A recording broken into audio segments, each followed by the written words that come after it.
Hello, and welcome to our lesson on crisis management.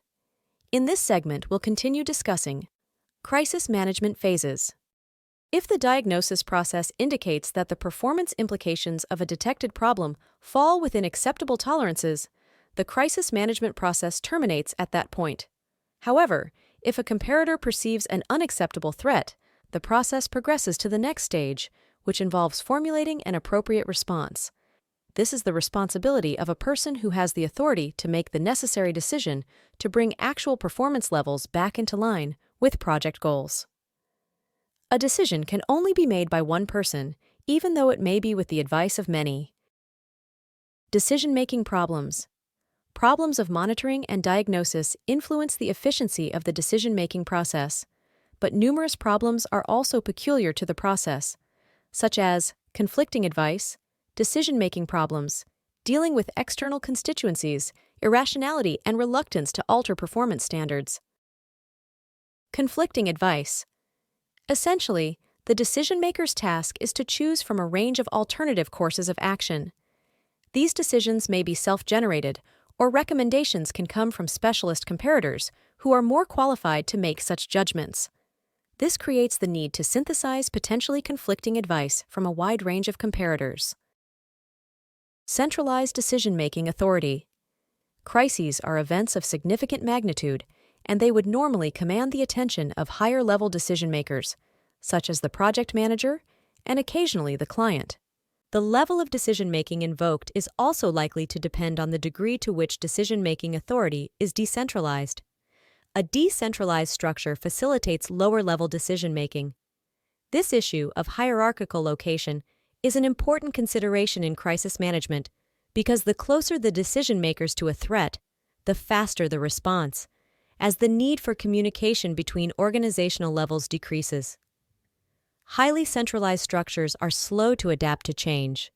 This results in poor decisions that are based on the distorted and restricted judgments of one individual. Dealing with external constituencies, irrationality, reluctance to alter performance standards. One characteristic of a crisis is that it affects high-level decision-makers. The implications of the most high-profile crises are likely to go through the top of an organization and implicate external stakeholders such as financiers, insurers, users, public pressure groups, unions, government departments, and others affected in the project, such as subcontractors and suppliers. The external constituencies will need to be considered, informed of proposed solutions, and in extreme circumstances, handed the entire responsibility to deal with a crisis. For example, in the case of a site fatality, subsequent investigations by the Health and Safety Inspectorate or union officials may deem that a site be closed until certain improvements are made.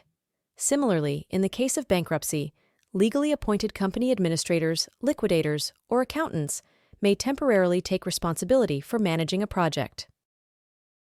Dealing with the rights of external constituencies can be a complex, delicate, and highly political process, with significant potential to exacerbate a crisis and delay response. Consequently, responsibilities for integrating these stakeholders into the decision-making process must be clearly defined in advance. A decision-maker's task is to make a decision, and the decision-maker can follow a number of alternative routes. When a decision-maker has experienced a similar problem in the past, he or she tends to follow the cognitive routines that were developed for that situation.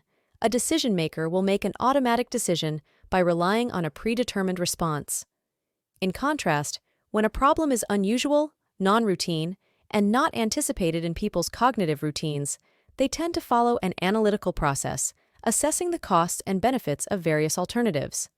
When a problem is unique, complex, surrounded by uncertainty, and difficult to measure in terms of its costs and benefits, decision-makers use a purely cognitive model in which a person would make an intuitive decision based on gut feelings. Often during the pressures and stresses of a crisis, decision-makers are unlikely to follow the rational paths.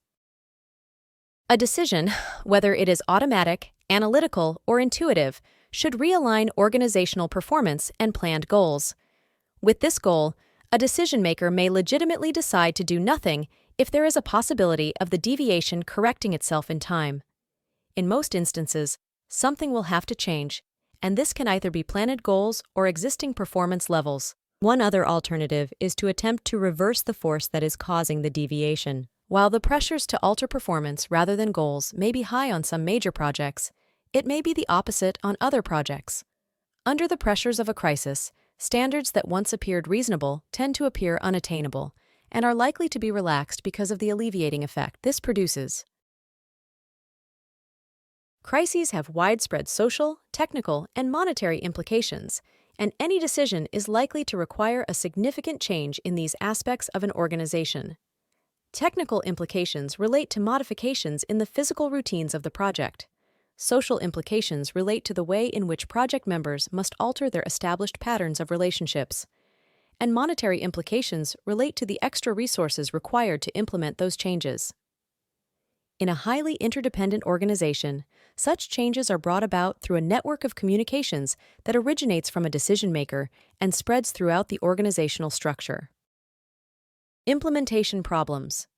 Problems implementing decisions are likely to arise for a number of reasons, such as poor communication, resistance to change, and external constituencies. If implementation takes place through a network of communications between project members, then any communication problems will reduce the effectiveness of the crisis management process. There is a high potential for communications to be damaged during a sudden crisis because of information overload and people's natural tendency to panic, become irrational, and shut down certain senses. Aside from the natural phenomena, the nature of the industry can also contribute to communication breakdowns during a crisis. Communication difficulties may arise from historical divisions between the organization's professions, fragmentation of the process due to subcontracting practices, sequential procurement systems that separate projects' phases, such as design and construction, and conflicts of interests due to tendering and contractual practices. These problems create underlying tensions in all projects, and it is during the pressures of a crisis that they are likely to be exacerbated and to surface by damaging the effectiveness of interactions among individuals. Implementation involves technical, monetary, and social change, to which there is likely to be a natural level of resistance. People resist because all change requires the abandonment of past efforts and considerable rework. When risks are not shared, change will inevitably create both winners and losers. Although winners are likely to support such change, they are providing only a light support for change efforts compared to the vigorous defense of the status quo from potential losers. The problems of integrating external constituencies into the crisis management process were considered in relation to the decision-making phase, and they are mirrored during implementation. In this phase, they can be more acute because the implementation process is likely to be more lengthy and widespread in its implications for organizational members than the decision-making process. In the temporary environment of projects, the integration of external constituencies is particularly difficult because there is little time to build a long-term working relationship with them. Another factor that causes difficulties in integrating external agencies into crisis management activities is the transient nature of the project workforces. For example, the difficulties of integrating into the crisis management process subcontractors who will soon be completing their work and moving to another project, being funded by a different client, and being organized by another contractor. This is the end of this segment of our lesson. In the next segment, we will continue discussing crisis management phases.